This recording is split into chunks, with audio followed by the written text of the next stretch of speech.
السلام علیکم دوستو، آپ دیکھ رہے ہیں قلب ایمان ایک۔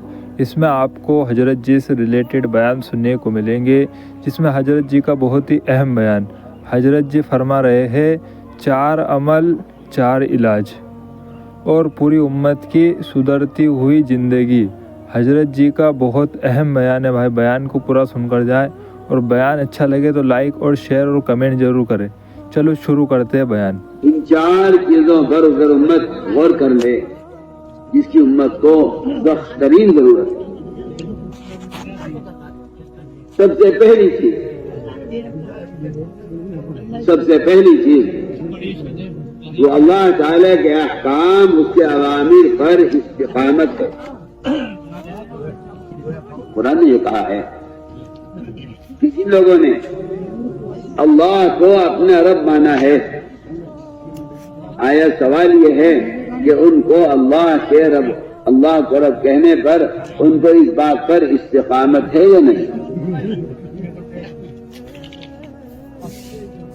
یہ بتایا ہمارا رب اللہ ہے، کیا ان کو اللہ کو رب ماننے پر استقامت ہے یا نہیں؟ پہلا سوال خیال یہ ہے مومن کا کہ میں نے اللہ کو تسلیم کر لیا ہے، اب میرے ذمہ اور کچھ نہیں ہے کیونکہ میں نے اللہ کو رب مان لیا ہے۔ حالانکہ سب سے پہلے اسی پر غور کر لیا جائے کہ اللہ کو رب ماننا کسے کہتے ہیں۔ اس سے پہلے غور کر لیا جائے کہ اللہ کو رب ماننا کسے کہتے ہیں، کیا ہے اللہ کو رب ماننا۔ مسلمان ابھی یہاں تک پہنچا ہے کہ اللہ کو رب ماننے کا مطلب یہ ہے کہ پالنہار صرف اللہ ہے۔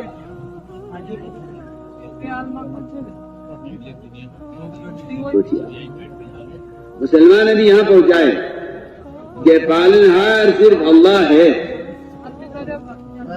جبکہ اللہ کو اپنا رب بنانے کا قرآن میں، حدیث میں جو مطلب اور ترجمہ ہے وہ صرف یہ نہیں ہے کہ اللہ پالنے والا ہے۔ آپ قرآن میں غور کریں،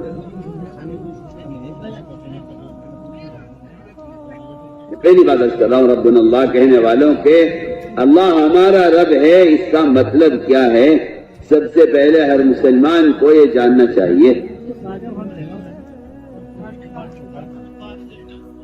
بیان کرنے والے اتنا کہ فارغ ہو جاتے ہیں کہ اللہ ہمارا رب ہے، پالنہار وہی ہے۔ سننے والی اسی بات سن کے فارغ ہو جاتے ہیں کہ پالنہار اللہ کی ذات ہے۔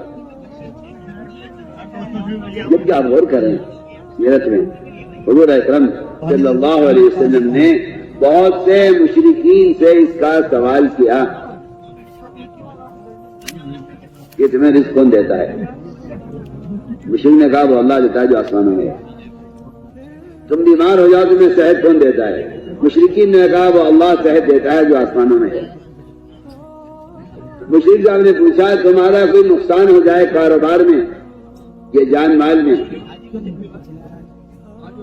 اس کی تلافی کون کرتا ہے؟ مشرک نے کہا کہ وہ اللہ کہتا ہے جو آسمانوں میں ہے، اکیلا ہے۔ آپ ان سے پوچھئے آسمان زمین کس نے بنائے؟ تو یہ سب کے سب تعجب کے ساتھ کہیں گے لخلقہن العزیز العلیم، کیا آسمان زمین سب کے سب اس خالق نے بنائے ہیں جو تنے تنائے آسمانوں میں۔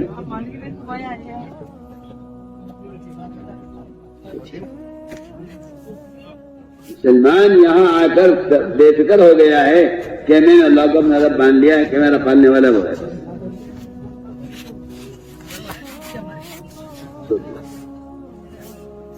پہلی بات کر رہا ہوں، ان الذین قالوا ربنا اللہ، جو ایمان والے کہتے ہیں ہمارا رب اللہ ہے،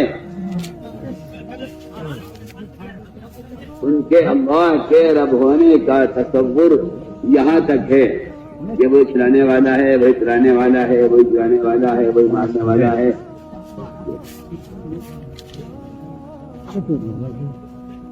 مجھے سوال کرنا ہے،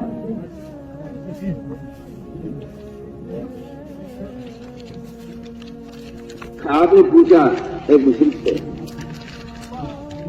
کہ یہ بتاؤ تمہارا کوئی نقصان ہو جائے، نقصان کی تلافی کون کرتا ہے؟ اس نے کہا وہ اللہ کرتا ہے جو آپ کے راستے میں جہاں آسمانوں میں۔ ایک مشرک نے آپ صلی اللہ علیہ وسلم کے علاج کا ارادہ کیا، دماغ اس کا نام تھا، اس نے کہا کہ میں آپ کا علاج کروں گا اور میں آپ کے علاج کی پوری کوشش کروں گا، لیکن شفا اللہ کے ہاتھ میں ہے، وہ اس کو چاہتا ہے شفا دیتا ہے، شفا ہمارے ہاتھ میں نہیں ہے، شفا اللہ کے ہاتھ میں ہے۔ ہم تو ظاہری کوشش کرتے ہیں، ہم تو کوشش کرتے ہیں علاج کی، شفا اللہ کے ہاتھ میں ہے۔ یہ دماغ مشرک نے کہا حضور اکرم صلی اللہ علیہ وسلم سے۔ لیکن سمجھ کی بات کہی جائے کہ بھائی شفا تو اللہ ہی دیتے ہیں، ہم تو کوشش کر رہے ہیں۔ تو اللہ کو رب تسلیم کرنے میں ایک مشرک کا یہ کہنا کہ رب شفا دینے والا ہے، ایک مومن کا یہ کہنا رب شفا دینے والا ہے، میرا سوال ہے یہ ہر مسلمان سے کہ اس کے رب تسلیم کرنے تمہارے رب تسلیم کرنے میں کیا فرق ہے؟ کمبل آنا تھا کوئی سوال۔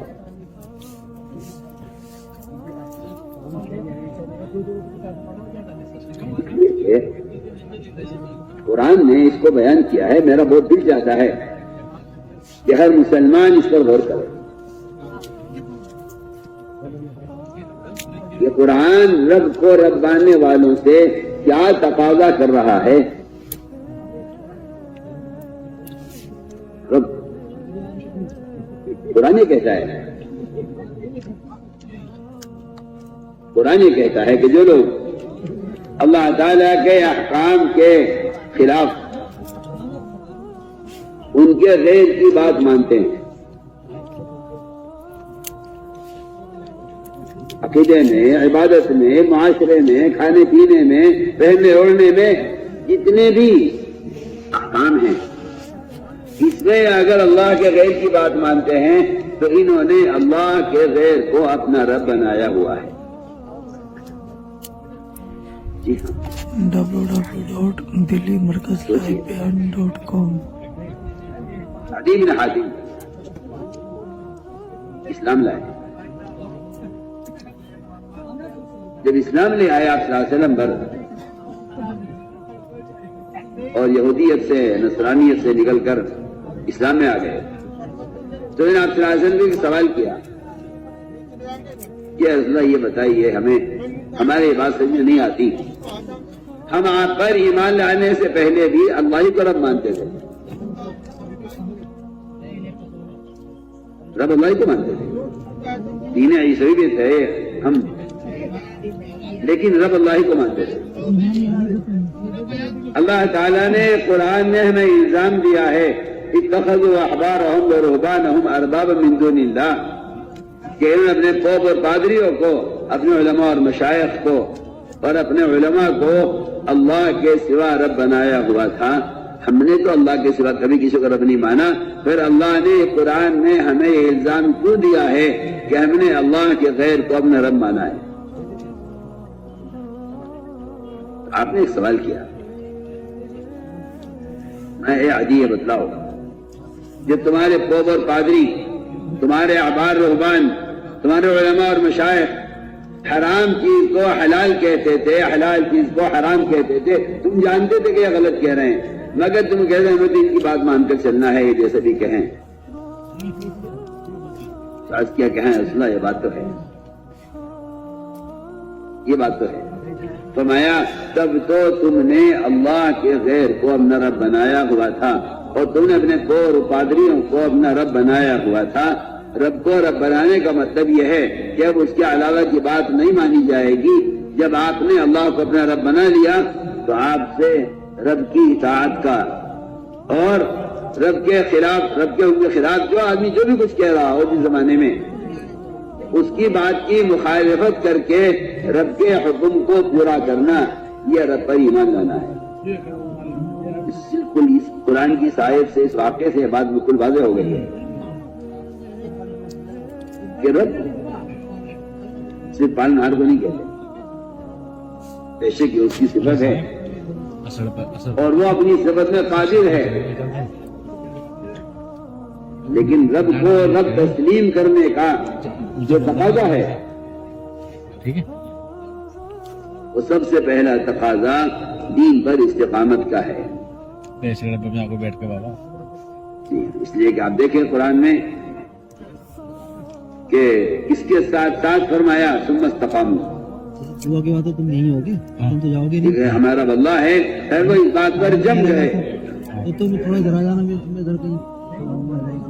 اس بات پر جم گئے کہ ہمارا رب, ہم اپنے رب کے حکم کے تابع ہیں. رب کے حکم کی تابع داری استقامت ہے. 5 بجے سے اس لیے استقامت پورے دین پر چلنے کو کہتے ہیں. جا کر آرام سے انشاءاللہ.